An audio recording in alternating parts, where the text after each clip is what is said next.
Evidence-based practice, I think, is best thought of as evidence-based decision-making. It involves some steps, it involves some tools, but at the end, it's not the tools you have, it's how you use them. Okay? These are the steps in evidence-based decision-making. Starts with assessment. You've got to assess the offenders, but you've also got to assess your programs and your practices. I can tell you from the research, at least half of what we do has no effect. We'd have got the same effect by doing nothing. Okay? And so we got to be willing to look hard at some of the things we do, and we've got to be willing to give them up or improve them. Second, you got to look at the research. Going to design a program, what's the research say? Okay. If you had a heart condition, you went to your doctor and they said, I don't know anything about heart conditions, but I got some ideas. I got them from my neighbor, little Italian lady. What are you going to do? I know what I'm going to do. I'm going to find another doctor. I want my treatment based on what? Evidence, research, clinical trials. I don't want them making it up as they go along. Okay? I don't want them pulling out a drawer and saying, which color pills do you like? Okay? Third, you got to have the programming, specifically to reduce risk. Manage risk. We're pretty good at that. We manage risk. We manage it through electronic monitoring, intensive supervision, curfews. We have a lot of management techniques. We manage risk. But what happens when we take all that away? They go back, do the same thing, and hang out with the same people. We've got to reduce risk. And so we need to make sure that our programs are reducing risk. Fourth, we've got to evaluate what we do. We've got to evaluate the offenders to see if they've learned anything. I can tell you from assessing correctional programs, you know what most of them do? If you're there 12 weeks, they stamp graduated on your forehead. Okay? We don't know if they've learned anything, if they have the skills. And finally, professionalism and knowledge from the staff. You not only have to understand this and be trained, you have to be coached. Lesson 2, some things don't work. These are some of the theories I've come across over the years of assessing programs. Offenders lack creativity theory. I remember I assessed a halfway house once in California for drug addicts, former drug addicts, parolees. They were on parole. And they spent all day long in art therapy. And I remember saying to the woman that ran the program, why do you waste all your time on art therapy? She says, it reduces stress. I said, you're right. You must have the most relaxed drug addicts in the state of California. Okay? Stress is a trigger, but it's one small trigger among a broad set of risk factors. What are they supposed to do when somebody offers them drugs? Wait a minute, don't go anywhere, I've got to draw your picture. Okay? Discipline and physical conditioning, of course, that's our boot camp model, get them in really good shape. I've never understood that theory.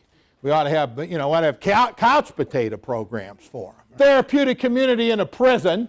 When the men acted up, she made them wear diapers, the group. Right? Well, you're going to act like a baby, I'm going to treat you like a baby. It's a shaming technique. Here's the problem. Any of you like to be shamed and humiliated? What do you think you get when you shame and humiliate high-risk offenders? You get angry high-risk offenders, right? We're thinking about what? Getting even, which is antisocial thought that we're trying to extinguish. This theory goes something like this. The reason us men are aggressive brutes is we're just not in touch with our feminine side. And so they made them wear dresses, the group. They had to dress up in drag. Here's one. Dance program gets juveniles moving on the right track. I'll read you what it says. There in a small, secure, concrete area, young male offenders dance their way toward a new outlook on life. Here's another one. Running teaches inmates the value of success. I thought we didn't want them to run. Drum circles. They were trying to sell this to the Georgia Department of Corrections. She introduced the first drum circle in a New Zealand prison. She describes it as wow. That's the data they have right there, wow. The staff was amazed because most clients continued drumming for 2 hours without stopping to smoke. Gardening conquers all, how to cut your jail recidivism rates in half, 50%. I got a call a couple years ago from Rikers Island in New York. They said, we're going to do gardens with our inmates. What do you think we'll get? I said, vegetables. That's what you're going to get. Handwriting formation aims to reform juveniles in Texas. You just send her their handwriting. She doesn't even have to meet with them, and she'll tell you what's wrong with them and how to fix them. Circus clown trains troubled teens. Now, that could come in handy, right? They try to get away from the cops. They'll get over fences a lot quicker if they have that skill. Dog sledding is restorative justice. Exercising the wilderness skills was seen as a way of rebuilding the perpetrator's self-esteem. It's another one that could come in handy. If they escape from prison, they'll make it for a while because of those survival skills that they have. Other things that don't work, programs that cannot maintain fidelity. I don't care what model you use. If it's done poorly, you'll see negative effects. In fact, we did some studies in Ohio. Doing COG groups poorly was worse than not doing them at all. Because if you didn't do them at all, you just got no effect. If you did them poorly, you actually could increase failure rates. Shaming, drug education, self-help programs, right? Vague, unstructured rehab programs. This, we get a lot of providers that want to come and do programs, want money from the state or the counties. And what do they say? We do counseling. What's that mean? Give me 5 counselors, I'll give you 5 approaches. Life skills, there's a good one. What could you not include in life skills? Here's the problem. It's a vague term.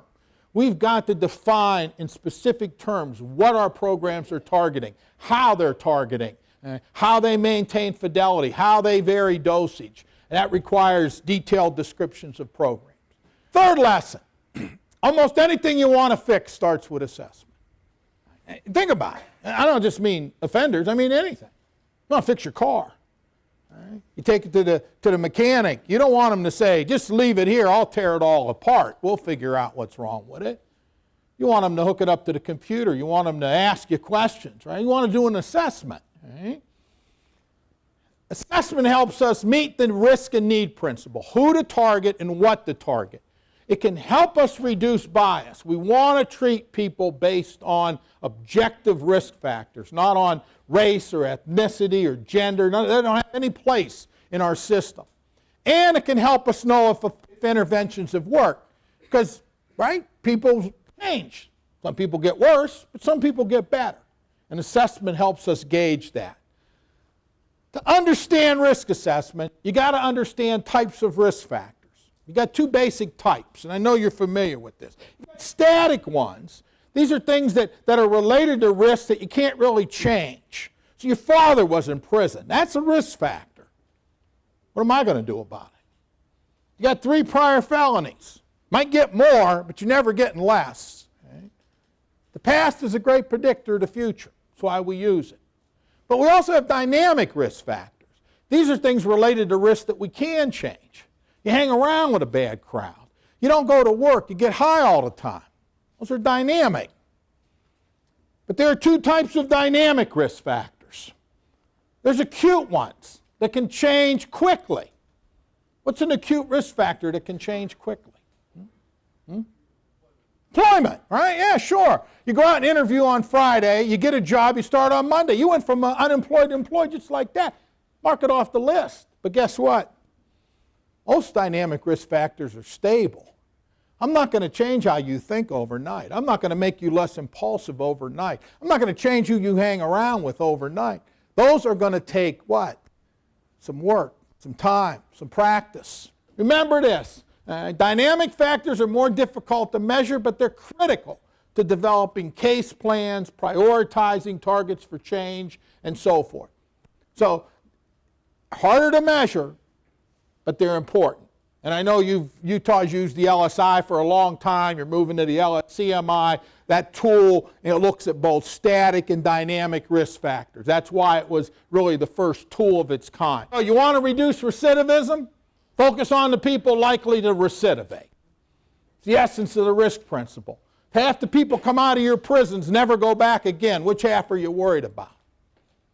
The half that will. That's essentially the risk principle, right? This is what it looks like in a community sample, right? Low risk offenders, less than 10% recidivated. Right? Moderate, about a third. High risk, now you're losing the bet, because the bet's 50-50. and this one gives you very high risk. Here's what this means. Here's what this means programmatically, this group down here. You got to put all 10 in a program to get one. That's what it means, because you don't know which one's going to fail. That's not a very smart use of resources. You want to focus on the groups that are 50-60% failure, right? Because that's where you're going to get a payoff. The 10% can't really go down much more. Okay? It's the high risk that we're worried about. Lesson 5, comparing low risk to high risk tells us nothing about a treatment effect. Okay? I think it's important for people to know that even if you reduce recidivism significantly for a high-risk group, you're still going to have a lot of failures. Still going to have a lot of failures. It's easy to point to them and say, see, we tried it, it didn't work with them, right? This doesn't work. You don't always see the forest for the trees. This is the theory behind the risk principle. You have 100 high-risk offenders, the data tells us 60% will recidivate. Put them in a well-designed, good program, good supervision, sufficient duration, maybe you cut it to 40%. That is a 30% reduction in recidivism. 20 goes into 63 times. You cut it by a third. You have 100 low-risk offenders, the data tells us 10% will recidivate. Put them in the same program, you'll double their recidivism rate. That's a 100% increase in recidivism, by the way. That's what the theory says. In the end, though, who had the lower recidivism rate? Oh, it's not a rhetorical question. Low risk, only 20% failed. Even if you screw some of them up, they're not going to do as bad as high-risk offenders are. They had half the recidivism rate of the high-risk offenders. The mistake we make is comparing high risk to low risk rather than looking for a treatment effect. We've made that mistake for a long time. Lesson 6, sometimes we fail because we provide intensive programs to the wrong offenders. This is another part of the risk principle. In general, treatment effects are stronger when we target higher risk. Harm can be done to low risk. Risk in this context refers to the risk of reoffending. That's important. You're low risk. Everyone in this room, I don't even know you, and I know you're all low risk. Hope all you're low risk. Why are you low risk? Well, you don't have criminal histories. You're educated. You're employed. Hopefully you're not substance abusers. You have families that care about you. You don't hang around with criminals. Well, few of you do, all right, but that's just part of your job, right? In other words, you don't have a lot of risk factors. But, as I said here, seriousness trumps risk. If you went home tonight, you got in a fight with your neighbor, really made you mad, you went in, grabbed a shovel out of your garage and bashed them over the head and put them in the hospital, guess what? You could be locked up for that. That's a violent crime. Okay? Doesn't matter that you're low risk. Okay? So risk, seriousness trumps risk. We understand that. Some low-risk people are in prison not because of who they are, but because of what they did. All right? We see that in the data. Intensive intervention or treatment for low risk increases failure rate. First is the associations. Low risk learn high risk from low risk learn antisocial behavior from high risk. Any of you have kids? Who has kids? Huh? You want your kids hanging around with drug users and kids that don't go to school and steal? No? Why not? Maybe your kid will rub off on them. We would never do that as a parent. We do it all the time in the juvenile justice system. We lock kids up to teach them a lesson, send them to detention for a week. Who are we putting them in there with? High risk. And the second reason is when we overdo it for low risk, we disrupt what makes them low risk. You're all low risk. If I took you right now and put you in the best correctional treatment facility we could find in Utah, we'll find a good one. You're going to be there about 6 months, though. How many of you would lose your jobs? How many of your families would have trouble getting by without you for 6 months? How many of your neighbors would have a welcome home from the correctional treatment facility reception? I wouldn't reduce your risk. I'd give you some new risk factors. And if a kid in your neighborhood gets locked up in detention for a few weeks, when they get out, what do you tell your son or daughter? Go down and see how they're doing? It's not what you tell them, is it? You tell them what? I don't want you hanging around with them anymore. Right? We've cut them off from pro-social people. Right? And, of course, increased reporting and surveillance leads to more violations and revocations. When we take low-risk people and give them high levels of supervision, they often get more violations. All the studies show this. There isn't a PO in the country that doesn't believe lower caseloads. If you just had a smaller caseload, you'd be more effective. The research doesn't support it.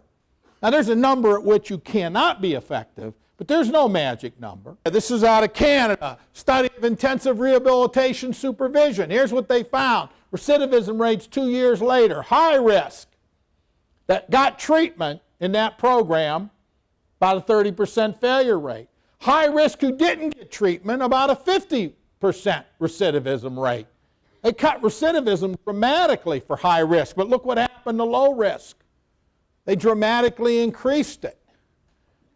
When I did this study at the time, it was the largest study of community correctional facilities ever done.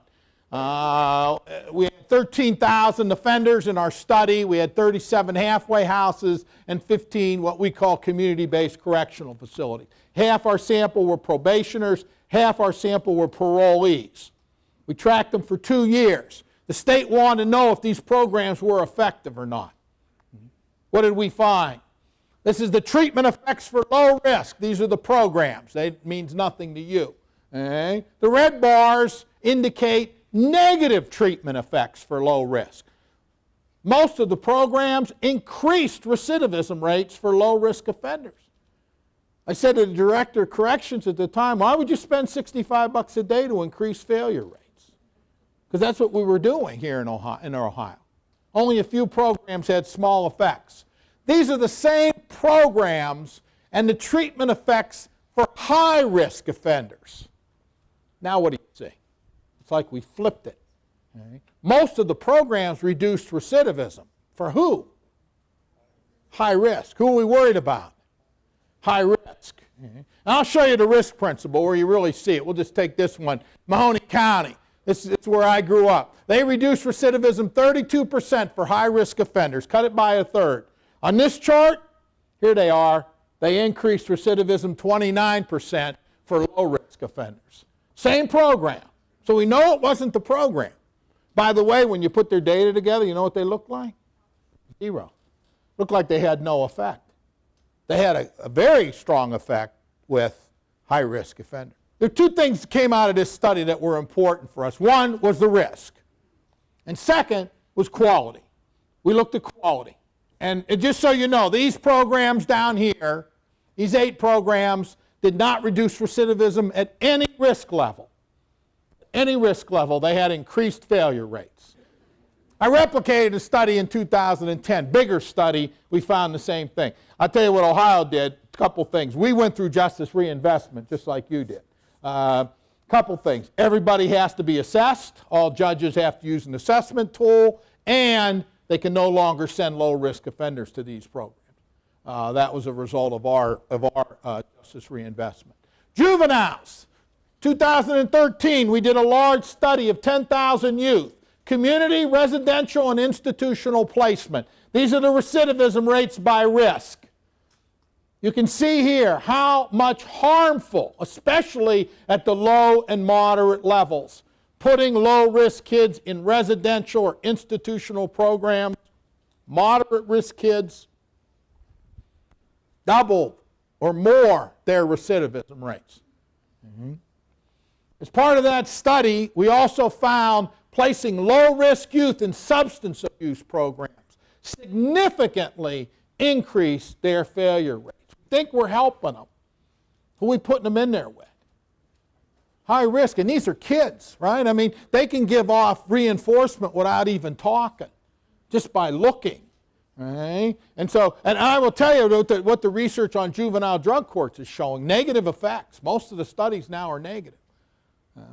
And I've looked hard. We did a big national study, and none of them reduced recidivism. I'm just not sure we're able to target kids with that model effectively. Lesson 7. Sometimes we fail because we do not provide enough treatment. This is really a question of dosage. Right? I mean, think about it. How much do you need to get an effect? Right? And I went through a terrible illness a number of years ago, and I had to get chemotherapy and radiation therapy. And if you get radiation therapy and they give you too much, what might happen? They'll kill you. They don't give you enough, what might happen? Kill you. All right? So they're very prescriptive. How much you're going to get, they test you, you get sick, they wait a while, but they got to get the dosage in. And as I went through it, I thought to myself, hell, we don't do that. You know what we do? We put them in programs, everybody gets the same thing. We're a one-size-fits-all for the most part in correctional programs. Okay? Very little variation. We might keep them a little longer, but usually these programs are pretty well cut and dry. Most studies show the longer someone's in treatment, the greater the effect. However, keep them too long, effects go down. We have a contradiction. It's telling us, keep them in treatment, but don't keep them too long. And for a long time we looked at numbers, we looked at months, right? How long is too much, right? Over a year you start to see diminishing effects, but that didn't really tell us the dosage question. Mm-hmm. Juveniles, this is our study. We did not have hours, but we did have time. And here's what we found. Keeping low-risk kids, that's their failure rate at 3 months, 6 months, 4 to 12, and over a year. All right? We more than doubled their failure rate. Moderate risk kids, high risk kids. Now, I don't want you to interpret this as we have to keep high risk kids over a year. I don't believe that. I think we can get I know we can get the dosage in much shorter periods of time. It's a little tougher because you got school and other stuff with kids, but we can do it. But the point is, you see the harmful effects when you go too long. So we have some guidelines, and that's all they are. There's nothing magical about it, but moderate risk, 150 hours we saw an effect. High risk, double it. But here's the important finding. 100 hours for high risk will have little effect. That means you're wasting your time. What's that mean to you? That means you've got to start asking providers, how do they vary the dosage based on risk? How do high risk get more? If you set up a program, you got to figure out how to increase that dosage. There's ways to do it. You can have advanced practice when they get out. You can do other things. Number 8, everybody thinks they're an expert in criminal behavior. Now, I don't mean you are experts, but everybody. Legislatures, politicians, your family. How many have had family members tell you how to do your jobs? What you ought to be doing to straighten these folks out. These are the major set: antisocial, pro-criminal attitudes, values, beliefs, cognitive emotional states. Cognitive emotional states are things like anger, rage, identity. You see yourself as a tough guy, as a thug. That's your identity. Rage. You get cut off on the freeway. You're going to go after that guy. Who the hell does he think he is? You're in a cognitive emotional state. That's not how you normally think. And when you calm down, you're like, what was I thinking? It sets the context. Their attitudes about their behavior, about their substance use, about their work, about their family, it permeates all elements of our life, how we think about it. Pro-criminal associates, an isolation from anti-criminal others. It's not just knowing criminals. I'd have to lock some of you up. It's not having pro-social people in their life. Most of you are where you're at because you had pro-social people in your life. For you probation parole officers, you don't want to just know who they get in trouble with. Ask them who they don't get in trouble with. Build a list of their pro-social associates and family members and figure out how to hook them up. Because if all you do is you can't see so-and-so and you can't go here, that's fine, and they'll either figure out a way to beat you, or when you're done, they'll go back to them. You've got to replace them. Third, temperament, antisocial personality patterns. weak socialization, impulsivity. They act without thinking. How many times have you had someone and they're doing fine, all of a sudden a dirty urine or something goes wrong, and you ask them, what were you thinking? What do they say? I don't know, right? I interviewed a parolee the other day, and I said, are you working? He said, no, I quit my job. I said, why? He said, I wasn't getting enough hours. I said, how many are you getting now? And he said, none. I said, you know, you're kind of moving backwards. Most of us don't quit our jobs till we have another job lined up. Not him, he showed them. He went from 20 to 0. It's that kind of short-term thinking that gets them into trouble. They don't see the cost and benefits. They don't think through. Most of us would worry about paying our bills or supporting ourselves, right? They're restless, adventurous, restless aggressiveness, egocentrism. It's a myth that it's low self-esteem. It's high self-esteem for most high-risk offenders. It's about them. You listen hard to them. It's about them. Taste for risk and weak problem solving and coping skills, right? They get into situations and they don't know how to get out of them. Okay? History is a great predictor. We all know that. It's the first thing you look at. Have they been here before? How many times, right? But there's a couple short weaknesses to history as a predictor. One, you can't change it. Two, they got to have it before it's useful. Let me explain. I used to study habitual drunk drivers. You probably don't have any of them here in Utah. But we got a lot of them in Ohio.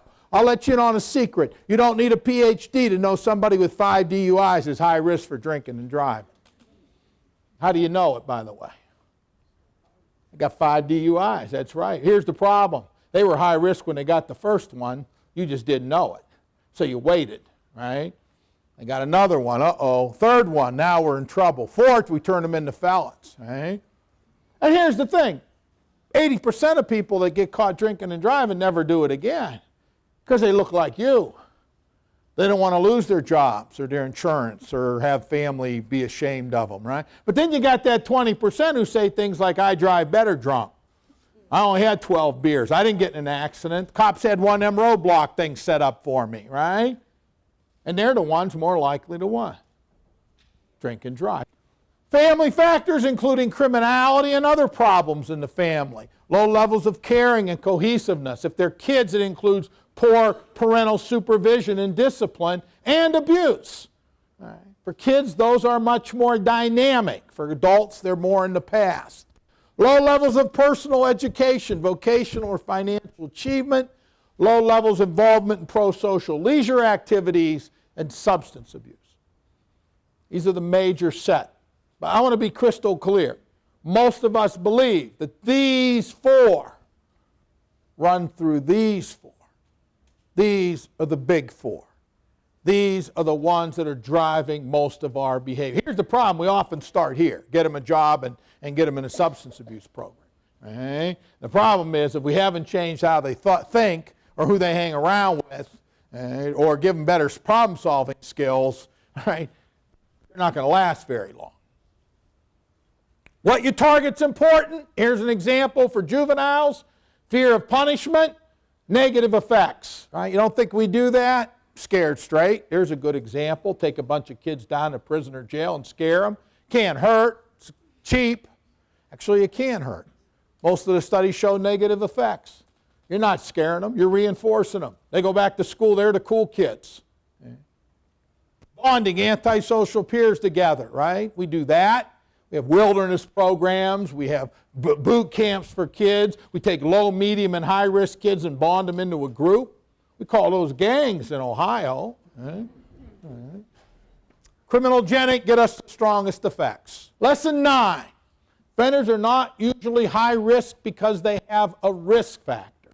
They have multiple risk factors. It's an important chart because what it is telling us is the more criminogenic needs you target, the stronger the effects on recidivism. Right? They're not there because they have one. Let's take a simple one. Employment. For a parolee or probationer here in Utah, you think not having a job is a risk factor for him? Huh? Yeah, absolutely. It's a risk factor for you. You think about that. If you lost your job, would you start selling drugs? Hugging old ladies? Stealing cars? Robbing houses? No. What would you do? You go find another job. Losing your job. Now, being unemployed doesn't make you automatically high risk for criminal behavior. Unless you said things like, I'm not working for $10 an hour. I'm not into that 9 to 5 thing. I can make more money in a day than you make in a month. I got somebody taking care of me.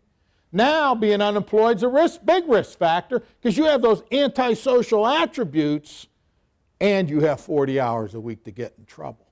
But just being unemployed doesn't elevate us to high risk for criminal behavior. This is a study a friend of mine did a while back, a couple of years ago, looking at offenders with diagnosed mental illness, adults. And he compared them to non-diagnosed mentally ill offenders with regard to criminal thinking.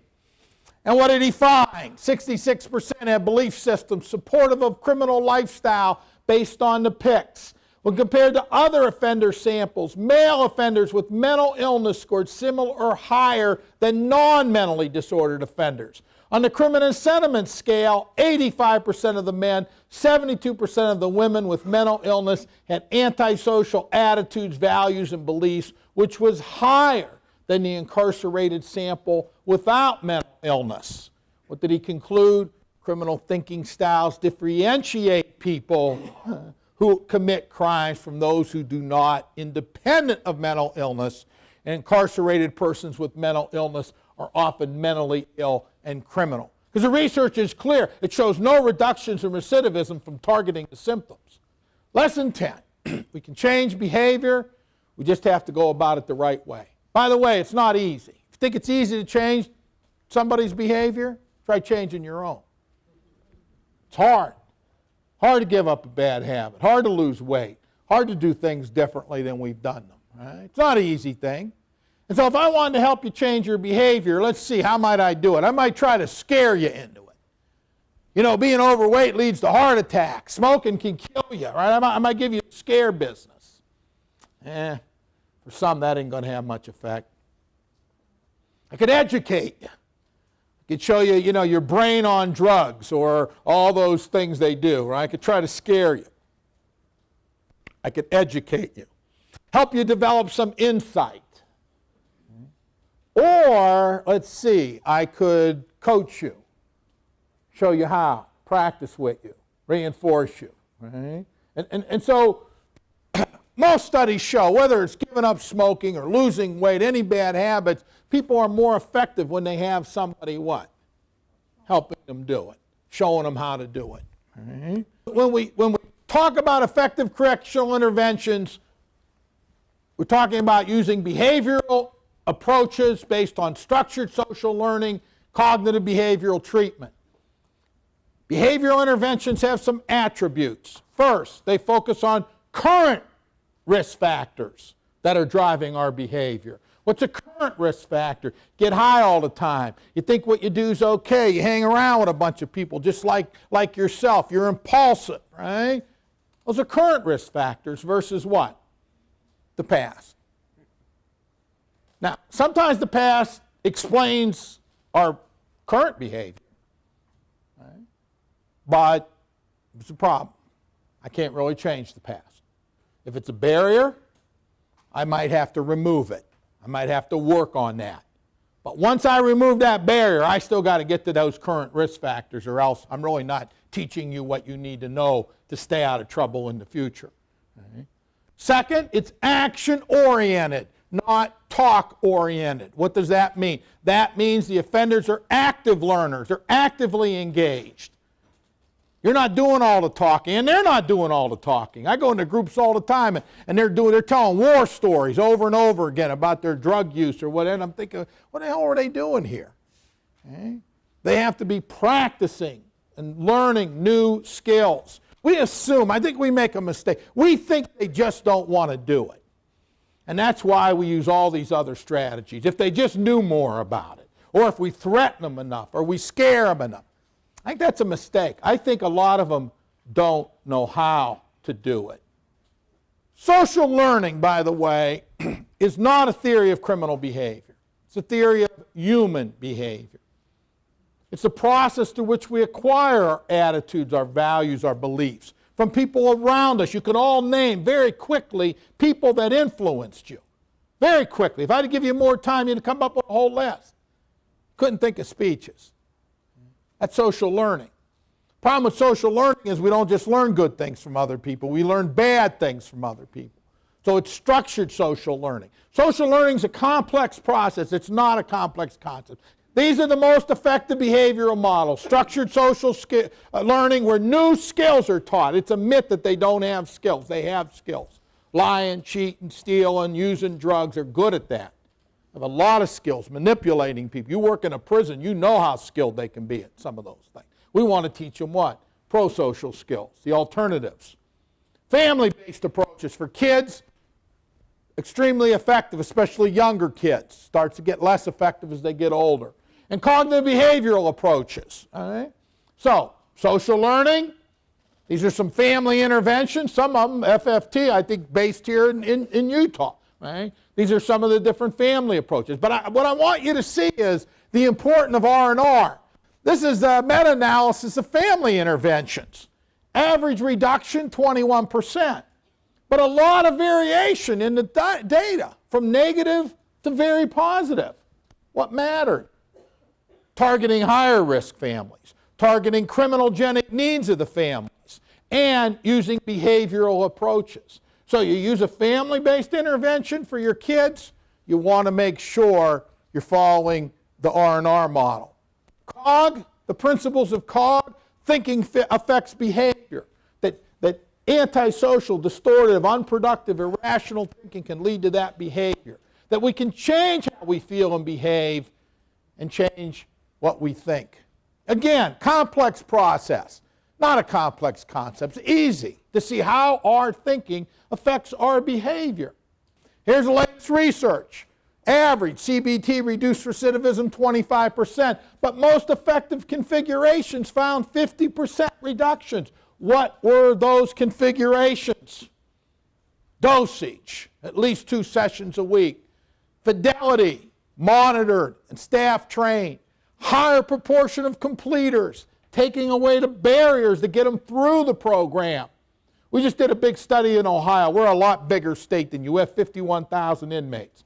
We went to every prison. We had 31 prisons. We assessed every program in Ohio, education, vocational, COG, you name it. Most of the programs resulted in 2 things: better behavior inside and reductions in recidivism. We found that. But it was stronger if they completed the program and if they did more than one program, right? What's it telling us, right? You got to get them through, and they got multiple risk factors. Teaching them to read is good, but probably not going to reduce their recidivism very much. You've got to also target other risk factors. But that's what we found. Okay? Higher risk offenders, there's the risk principle, and higher if it's combined with other services. Remember, that's the need principle. They have multiple criminogenic needs. 11, professional staff make a difference. Successful staff model appropriate behavior, are qualified, well-trained, well-supervised, and committed. Staff have to be trained and coached and skilled. Very important in order to be effective. We did a study a few years ago and identified some characteristics of effective staff. And here's what we found. The more of those characteristics the staff had, the greater the effects on recidivism. There's no substitute. People seem to think we can let inmates run groups, all right, that they'll somehow figure it out because they've been there before. I call that the been there, done that theory. There's no substitute for professionally trained and coached staff. And the final lesson is doing things well make a difference. I have done a number of very large studies in my career. Okay? About 45,000 offenders, adult, juvenile, community-based, institutional, residential, looking at program characteristics. What we have found is the more programs follow the research, the greater the reductions in recidivism. for residential programs, the difference between high-quality programs and poor-quality programs, 40% swing in recidivism. Community supervision programs, 30% swing in recidivism. Again, between well done, well designed, well implemented, and poorly done, poor designed program. Every major study I've done has shown a relationship between program quality and recidivism. Integrity goes up, recidivism goes down. So you have to make sure. That's the hardest one to meet, by the way. Risk and need, you already got that. You got a good assessment. You get that information. Right? The how is tougher. I know you have some challenges now you're working through, but you'll get it. But it's fidelity that's really the one, because it never ends. And you're always new people, and there's always changes in administrations, and there's always new leadership. And so you have to make sure what you're doing well. Because if you're just not getting no effect, you're probably getting a negative effect.